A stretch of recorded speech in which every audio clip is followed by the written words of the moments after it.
പ്രിയമുള്ളവരെ, KLP village ന്യൂസിലെ പുതിയൊരു video കാഴ്ചയിലേക്ക് മാന്യപ്രേക്ഷകർക്ക് സ്വാഗതം.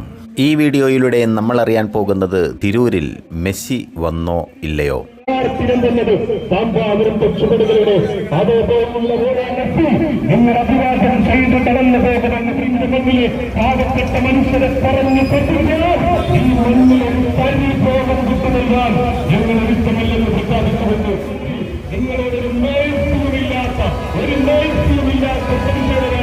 ഈ തിരൂരിലൂടെ ഈ തെരുവോടുകളിലൂടെ ഇത് തിരൂരിന്റെ മാത്രം ദൂഷണമല്ല പ്രിയമുള്ളവരെ.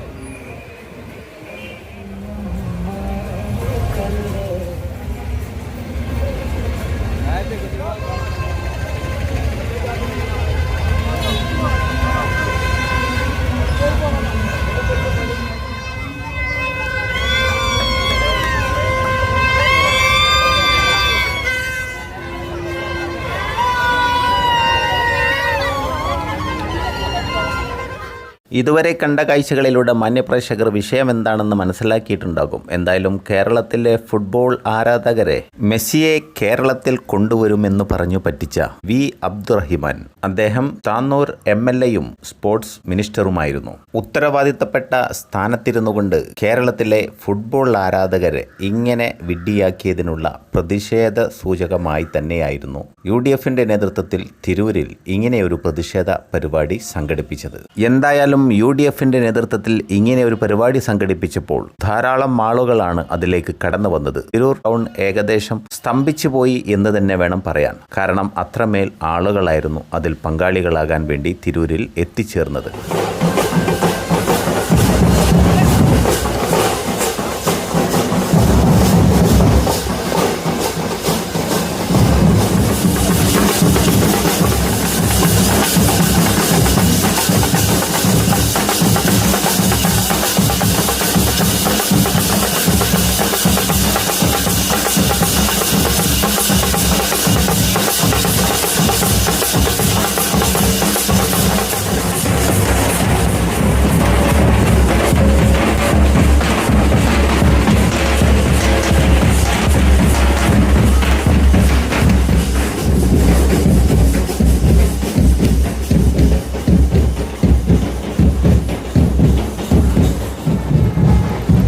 പ്രിയമുള്ളവരെ, തുറന്ന വാഹനത്തിൽ വോട്ടർമാരെ അഭിവാദ്യം ചെയ്യുകയാണ് കുർക്കോളി മൊയ്തീൻ സാഹിബ്. ആ കാഴ്ചകളാണ് നമ്മളിവിടെ കാണുന്നത്.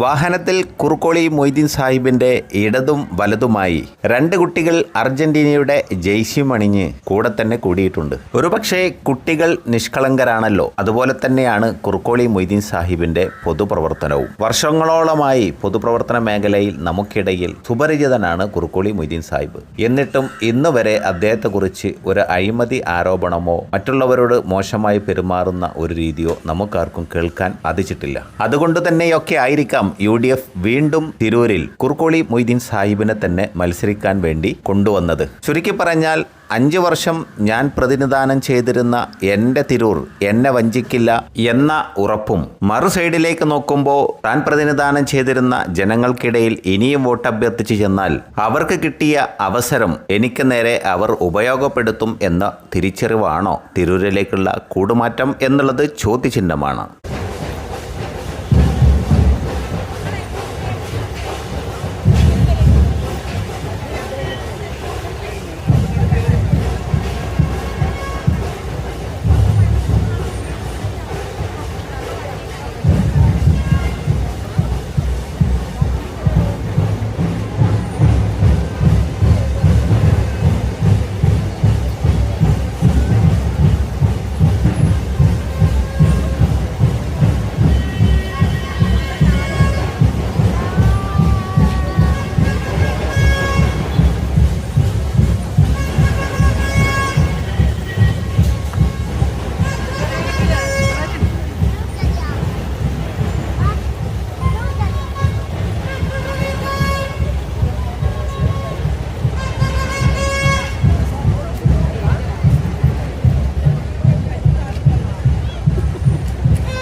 പ്രിയമുള്ളവരെ, ഇതുവരെ കണ്ട ലൈവ് കാഴ്ചകളിലൂടെ മാന്യപ്രേക്ഷകർ മനസ്സിലാക്കുന്നുണ്ടാകും ധാരാളം യുവാക്കളും കുട്ടികളും. അതിൽ പ്രത്യേകം എടുത്തു പറയേണ്ടതാണ് ഈ പ്രതിഷേധ പരിപാടിയിലെ സ്ത്രീകളുടെ ശക്തമായ ഇടപെടൽ. ഒരുപക്ഷെ ഇന്ത്യയിൽ തന്നെ കേരളത്തിലാണ് ഏറ്റവും കൂടുതൽ ഫുട്ബോൾ ആരാധകരുള്ളത് എന്ന് മനസ്സിലാക്കുകയാണ്. അതുകൊണ്ട് തന്നെ മലപ്പുറം ജില്ലയിലേക്കൊക്കെ വരുമ്പോൾ ഫുട്ബോളിന്റെ മക്ക എന്നൊക്കെയാണ് അറിയപ്പെടുന്നത്. സ്വാഭാവികമായും ഇവരുടെയൊക്കെ മക്കള് മെസ്സി വരുന്നു എന്ന് കരുതി ഒത്തിരി ആഗ്രഹിച്ചിട്ടുണ്ടാകും. അവസാനം മെസ്സി വന്നില്ല എന്നോർത്ത് അവർക്കുണ്ടായ സങ്കടവും വിഷമത്തിനും പ്രതിഷേധമറിയിക്കുക എന്ന ഉദ്ദേശത്തോടെയൊക്കെ ആയിരിക്കാം ഉമ്മമാരും അമ്മമാരും ഇത്രമേൽ സജീവമായി ഈ പരിപാടിയിൽ പങ്കാളികളായത്. മറ്റൊരു കാര്യം, ഇതുപോലെ പറഞ്ഞു പറ്റിക്കുന്ന ഒരു ജനപ്രതിനിധിയെ തിരൂർ നിയോജക മണ്ഡലത്തിലേക്ക് കൊണ്ടുവരേണ്ടതില്ല എന്നൊരു തിരിച്ചറിവും ഒരുപക്ഷെ ഈ പരിപാടിയിൽ സ്ത്രീകൾക്കിടയിൽ ശക്തമായിരിക്കാം.